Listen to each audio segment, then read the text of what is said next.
covering spirituality, lifeways, and society, maintaining an attitude of hope and faith. This is the Truth and Life podcast, brought to you by Concise Consulting with Reverend Dr. C.E. McAdoo. Once again, it's on. It's on. It's on. Truth. Yeah, so my name is Leron McAdoo, and my name is Charlie Edward McAdoo, better known as Reverend Dr. C.E. McAdoo. That's right.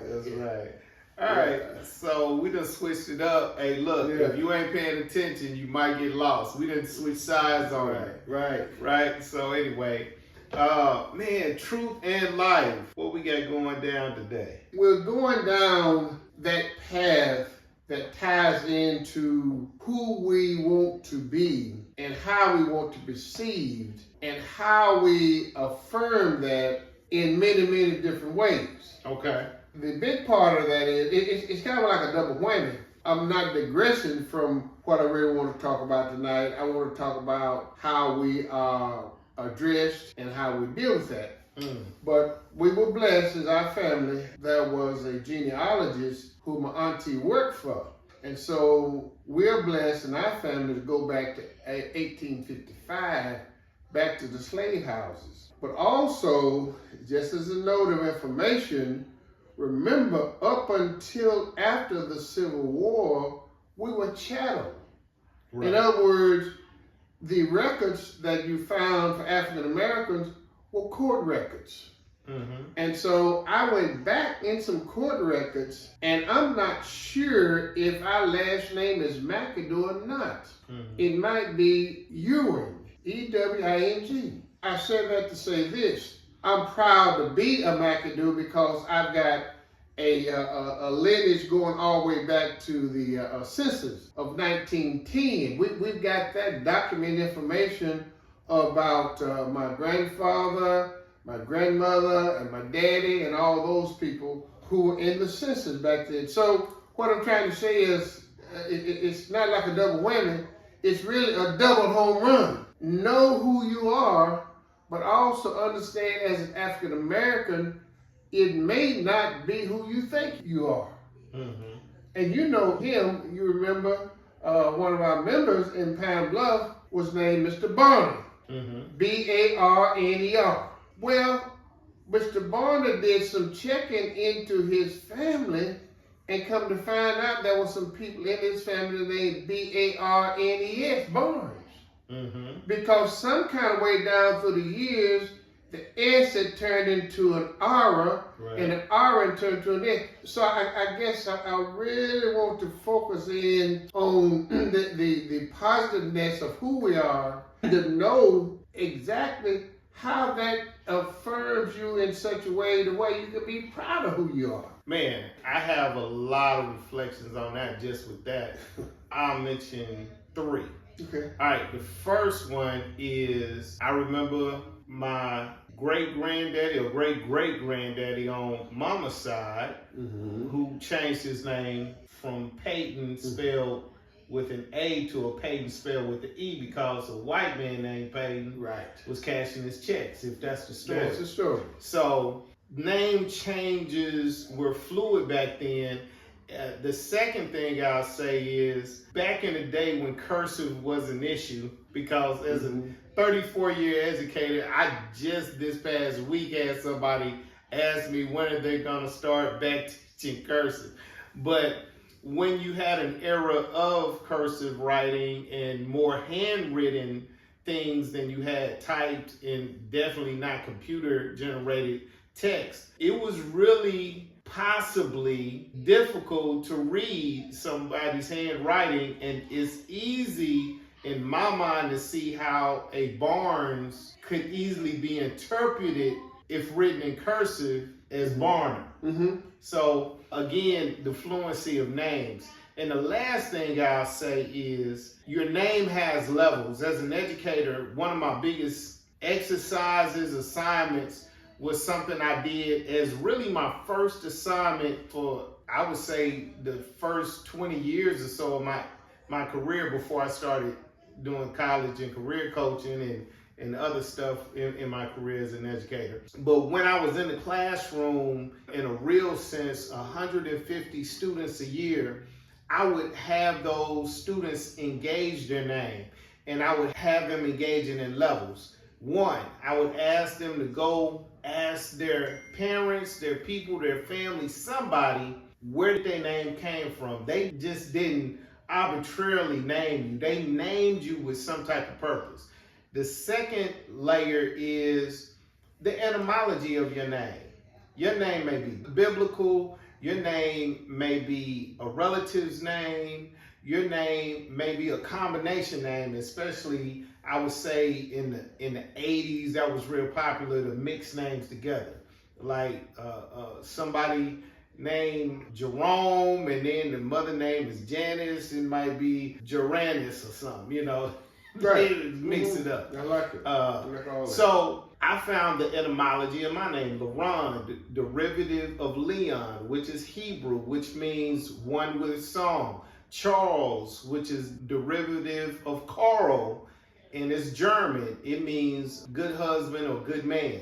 And then McAdoo, which is Scottish, which means son of the black hound. So that is a literal etymology of my name. Mm-hmm. So I think names have layers, and what I had my students do in this assignment was find the etymology, find out why your parents named you, but then in your definitions, because you have with many words multiple definitions, in your second definition, define yourself. Man, I tell you, I can jump on a whole lot of stuff that you just talked about, because I want everyone who's listening to keep in mind, this is about the positivity of your name. Mm-hmm. This podcast is not about influence, it's about truthfulness. Mm-hmm. And one of the things we don't do in our families a lot of times, and we're getting ready to have a family gathering in July, and I say a family gathering because I won't call it family reunion, because so many of the family have really died out. Mm. And so it's a gathering, and to me it's a more positive way. It's a gathering of those who are here. Mm-hmm. And think about that. So I've got some, my daddy had two living relatives, an aunt who lived in Tennessee and an uncle who lived in Michigan.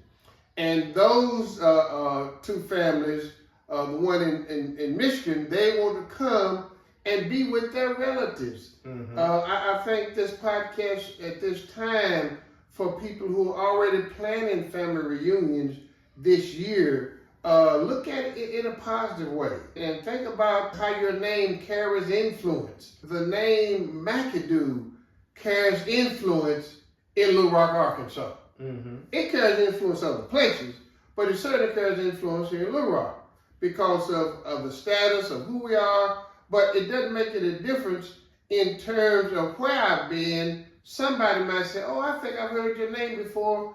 And when you hear someone else's name, you approach that name in a positive way. Mm-hmm. And let me go back and tap into some of the stuff Leron talked about. Let me go back to me personally. I changed my name in the 7th grade because I went in the dictionary. I couldn't find Charlie. I found Charles. Mm-hmm. All that good stuff you talked about, Charles. Right. And so I said, man, I don't want to be known as Charlie. I want to be known as Charles. So for a couple of years, I went by Charles Everett. Man, I thought. But your name is Charlie Edward. Charles Everett McAdoo. and I really love the McAdoo because, and people don't do it, that it was always capital M, small c, capital A-D-O-O. That's right. It kind of rolled off, you know, everybody got named different ways. What I'm saying is, I'm in the 7th grade. And I say this to say what I have not learned in the last 6 months, but we've got to be aware that young people think about stuff we don't even think about as adults. That is an indication of the pursuit of identity. Right. You're assigned this name and then trying to create an identity within this name that you have. Right. that was a pursuit of identity. Pursuit of identity, right. Because the name is really the first mark of your identity. That's right. Right. And you're giving it. Right. All right, who's that back there? Charlie Edward McAdoo. Who's that back there? Charles Everett McAdoo. Identity. Yeah. Teacher said, tell Charlie he can go leave the class. We ain't worried about teaching him. But Charles Everett, we know that he needs to learn. It's about truthology. And so the other part about individual names, going back to where it came from, Leron's mother refused to name him the name that I'd given him. That's right. Because I'm from Middle Tennessee. I lived in Lebanon, Tennessee. I was 20 miles from Randy's Record Mart that used to play all the rhythm and blues. You also had WLAC. That's where the Wolfman, they put him off years later because he was playing this as risque stuff. But also in Nashville, you had the Grand Ole Opry. So I grew up around Grand Ole Opry music. Mm-hmm. I grew up around rhythm and blues. Then my cousin, O.D. Catron, played the violin, classical music. Mm-hmm. And then you had gospel. I'm glad you brought that up. I grew up in a local church that where we used to have, what did we call that? We called it the choir circle. It was about, I don't think it was 12 churches, but it was at least 9 churches in the community. And the choirs sung in each other's church. In other words, your choir would not sing in their home church.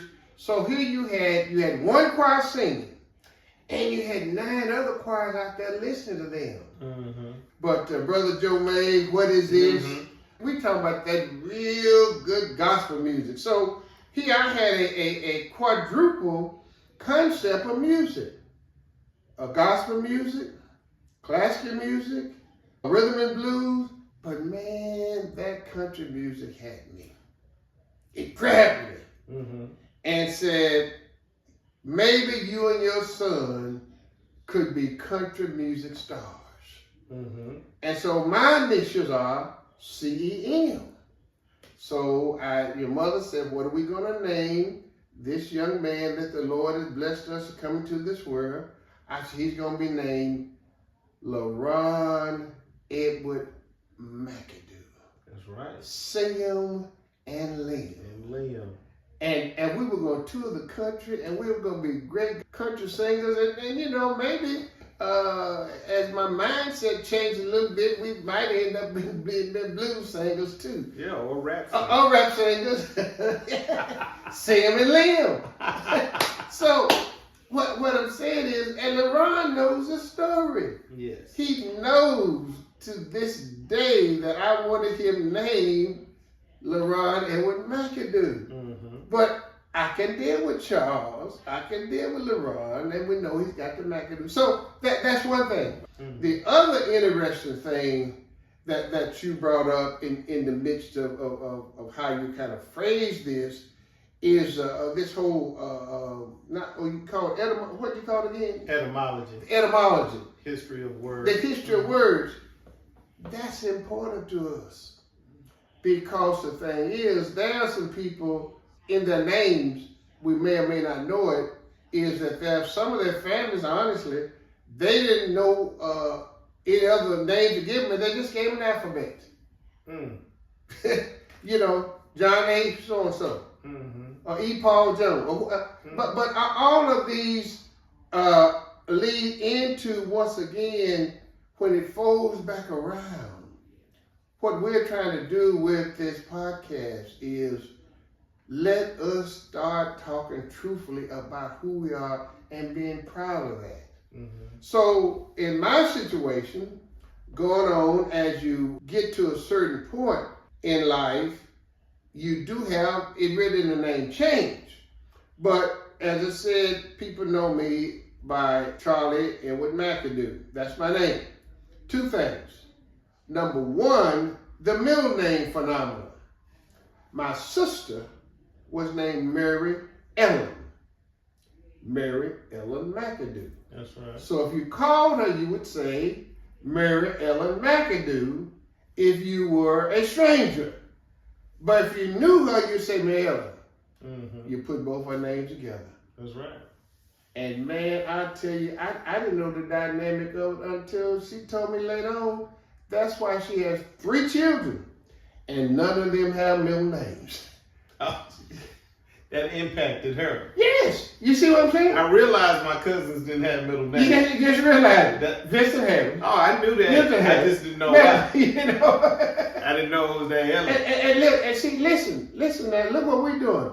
I'm dropping names. I'm dropping my kinfolks' names. I'm proud of their names. Mm-hmm. So it was just phenomenal that whole process came in. And the thing about me, what they would do for me, if I get a phone call here in Little Rock, Arkansas, and somebody said, Charlie, they put my 2 names together. Mm-hmm. Mm-hmm. They don't say Charlie Edward. They said Charlie Edward. Charlie Edward. Mm-hmm. Yeah, so, but all of that leads once again in going all the way back to my original piece is when you approach someone and call their name, say it in such a way that you lift them up. Mm-hmm. I say that to say this, is being a pastor and having so many folks' name, I'm not embarrassed to ask someone now, how do you pronounce your name? That's right. I want to say it by phonetics. I want to say it colloquially. I guess the whole colloquial piece, and this is not a name, but it's what is Gethsemane and Gethsemane. Mm-hmm. Gethsemane and Gethsemane. Mm-hmm. People call it, it's called what household you grew up in. Mm-hmm. But all of this, once again, leads us to where we are trying to move in these podcasts to get you to see the value of someone's name. Mm-hmm. And I even harken back to the 60s when, well, even before that, I think the Moore Science Temple actually was the first one to change their names that I recall in history. Now, who was it again? During the 1920s, the Moore Science Temple. Oh, right. Mm-hmm. Who one of their members started the Nation of Islam. Right. Mm-hmm. Honorable Farad. Right, okay. So they put the Bay, I believe, at the end of their name, and it was another thing that they put at the end of their name in the Moore Science Temple. And then Nation of Islam took it a step further, and they just put X. They adopted Islamic names, mm-hmm. Muhammad, mm-hmm. you know, and now Islamic, mm-hmm. and then just had those names, you know, Salam and all those, and the X was the last name, right? Mm-hmm. So I think, again, that was a search for identity, because mm-hmm. your name is the first point of identity. If you hear, I mean, this is cliche, but Jackie Chan, you know, that speaks identity. If you hear Muhammad, you know, something mm-hmm. that speaks identity.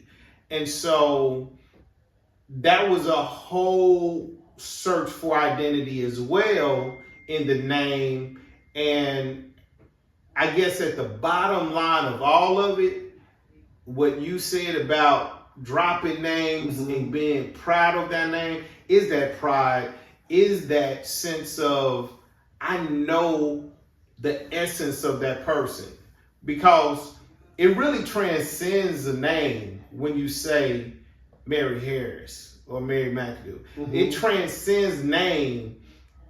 It's the being that comes to your mind when you say it, you know. And I think mm-hmm. that those who decided to and made the decision to change their name, they were still in that search for identity. They recognized that the name is the thing that precedes you, your presence, because it's on paper, somebody sees it a lot of times before they even know you. They wanted something to be said for their identity. And I think all of us, I don't think that you can say the late great Jesse Jackson and not have something falling. Bubbling over here. Come on. Yeah, falling in mind. You know, if a rhyme or the word hope doesn't fall in your mind, and then the wholeness of his name now that his journey here has ended, we can look at his life holistically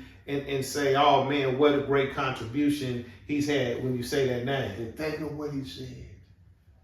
Think of what he said and what we're talking about tonight. I am somebody. That's right. Remember right. that I is you. That's right. See, in other words, when he said I, he was saying Charlie Edward McAdoo is somebody. That's right. And so when you was on that trail, I said, man, this is just so phenomenal that you bringing that up. And we're thinking about Jesse Jackson that gave people that what we're trying to do tonight in this podcast is to give you that same kind of feel. I am somebody. I'm headed somewhere, but I got to really. You on the dirt road? I'm on the dirt road, but see, here in the Old South, 5 days a week, Mr. So-and-so might have been called a nigger. Never called by his name. Right. Never treated. His name was Uncle. But on Sunday morning, hey, he went to his local church. And they called him Deacon so-and-so. Right. I am somebody. He got to be somebody because of what the church gave him. Because on his job, he might have been treated a different kind of way. Right. So, and that brings me back. I'm getting off the dirt road, getting back on this paved road. I'm not saying that every pastor can do this or will do it. When I pray in predominantly Christian settings, I said, let us pray, and I pray this prayer in the name of Jesus. And most of the folks out there are probably Christian. I think here. Yeah. But when I'm in a setting where I do not know, and you were there, when I get up and I say, Assalamu alaikum, and the people say, and then I say, Shalom. Shalom. And then I move further to say, for my Hispanic friends, is paz et usted. Okay. Peace be unto you. And then I say, I pray this prayer in the name of Jesus. And I do this in public settings, and I've had people come up to me and say, man, I sure appreciate that. That's right. I'm not a Christian, and when you did that, I've had Jewish folks to come up and say, man, I appreciate you doing that. I really hadn't been doing the Spanish long enough, and it doesn't flow out fluently enough. But anyway, man, listen, I'm not ending it, but go on the internet and look up that, it was a song called The Name Game. And I can't even think about it, but Obama, Yama. Anyway, I ain't got it all right. You may have heard it. Yeah, but anyway, this name thing is beautiful. I want us to end. I will meet in tonight. I'm going to let Leron in his own way. My name is Charlie Edward McAdoo. My daddy was named Thelma McAdoo. My mother was named the Life of McAdoo. And I thank God for both of them. I won't try to get into the whole thing of naming everybody in my life, but I want to leave you with those three names. Charlie Edward McAdoo, that's me. My daddy, Thelma McAdoo, and my mother, the Life of McAdoo. Okay. Well, I end with two pieces. One is a tradition in Kwanzaa, which I celebrate every year, is a libation. And they say, or anytime I lead a libation, or whether it's Kwanzaa or not Kwanzaa, when I lead a libation, I always recognize the unborn, those who are not here, I recognize us and we say our name out loud. And then I recognize the elders, those who have passed on, whether they be famous, whether they be infamous, whether they be in our family, whoever that is that impacted you and moved you in some type of way, then uplift that name as well and say that name out loud. So that's one importance of name. And the second of two is, as an educator for 34 years, I know the importance of calling my students by name. I also know the importance of answering to my name. I tell my students all the time, I don't mind what you call me. I only answer to Mr. Mac or Mr. McAdoo. So it's not what you call me, it's what I find my identity in that I'll speak toward. And I want you to tell me, what do you want me to call you? And I want to call you by what you want to be called. That's how I treat my students. And that's, I think, where one identity is and two, where respect is. I'm sorry, I thought we were through. Go end it up. All right, well, a household phenomena for me is I call all my children by their name. I call all my friends by their names. And I'm not saying this is going to rub somebody the wrong way, but I don't believe in nicknames. And I know some nicknames I think about my nephew at home when I think about what they used to call him. Towhead? Yeah, Towhead. Yeah. I mean, you think about this now. Let it sink in. So, and some people don't get. And then you talk to them later on. But all I'm saying is, this name thing is important. And if you want to call somebody by a nickname, that's fine with you. But that's something I don't do. Hey. Thank you. Truth and life. Truth and life. Yeah, we out of here. When churches and organizations face real challenges, that's where Concise Consulting comes in. We help you move from uncertainty to clarity. For financial expertise, we help you conceptualize, manage, and maximize your budget. Our lead consultant oversaw multiple churches that contributed to mission work at a rate of 95%, and now your team can gain practical tools to plan stronger. For relational equity training, we help churches and organizations build cultures of understanding differences. For building and facility issues, Concise Consulting brings decades of experience to develop common sense solutions for complex facility challenges. For shrinking congregations, we help you navigate membership decline, tap into growing faith movements, and incorporate development strategies across multiple denominations. So how can Concise help you? Through on-site or virtual professional learning, coaching, and retreats, all customized to fit your organization. When you need advice, call Concise Consulting, 501-779-0649, conciselr@gmail.com, P.O. Box 55323, Little Rock, Arkansas 72215.